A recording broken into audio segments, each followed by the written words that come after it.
नमस्कार। मैं वैभव कुमार सक्सेना आज आपके सामने एक और बड़े मुद्दे को लेकर आया हूँ। कोरोना काल चल रहा है और इसमें हर शख्स परेशान है। आप सोचते हैं कि इसमें सिर्फ आप ही परेशान हैं और सरकार के विधायक और मंत्री मजे ले रहे हैं, तो ऐसा बिल्कुल नहीं है। इस वक्त सरकार शायद आपसे ज़्यादा परेशान है। आइए सरकार की समस्याओं पर एक नज़र डालते हैं।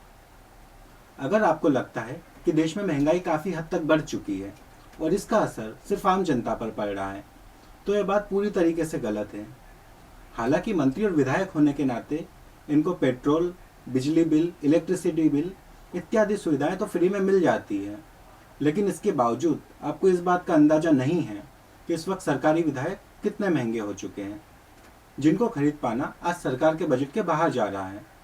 आलम तो यह है कि चुनाव जीतने और पार्टी का टिकट पाने के लिए इन मंत्रियों ने जितना भी खर्च किया था वह भी निकलना मुश्किल हो रहा है। अब बेचारी देश की गरीब सरकार करे तो करे क्या, इतना पैसा कहाँ से लाए। मजबूरन सरकार को गैस, पेट्रोल, बिजली, टैक्स का पैसा बढ़ाना पड़ता है। एक तरफ जहां आम जनता को लगता है कि कोरोना से सिर्फ आम आदमी ही मर रहा है, तो वहीं आपको बता दें कि हमारे विधायक, सरकार, मंत्री भी बंगाल और दमोह जैसी जगहों पर चुनाव जीतने के लिए काफ़ी हद तक मर रहे हैं। सरकार को दोष देने से बेहतर होगा कि हम इस वक्त अपने खर्चों पर लगाम लगाएं। जैसा कि कुछ ही समय पहले हमारे प्रधानमंत्री श्री नरेंद्र मोदी जी ने देश की जनता को 20 लाख करोड़ का पैकेज तोहफे के तौर पर दिया था, लेकिन आप लोगों का खर्चा इतना है कि 20 लाख करोड़ जैसी बड़ी रकम भी आप एक साल ठीक से नहीं चला पाए। आखिर कहाँ गया इतना पैसा।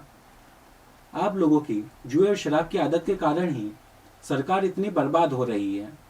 आप लोगों की इन्हीं हरकतों को देखकर सरकार सीधे तौर पर आपके खातों में 15 लाख रुपए नहीं डाल रही है। सरकार को डर है कि कहीं यह पैसा भी आप जुए और शराब जैसी चीज़ों में ना उड़ा दें। आपको समझना होगा यह सब सरकार आपके भले के लिए ही कर रही है, लेकिन फिर भी आप नहीं समझते तो मोदी जी का क्या है।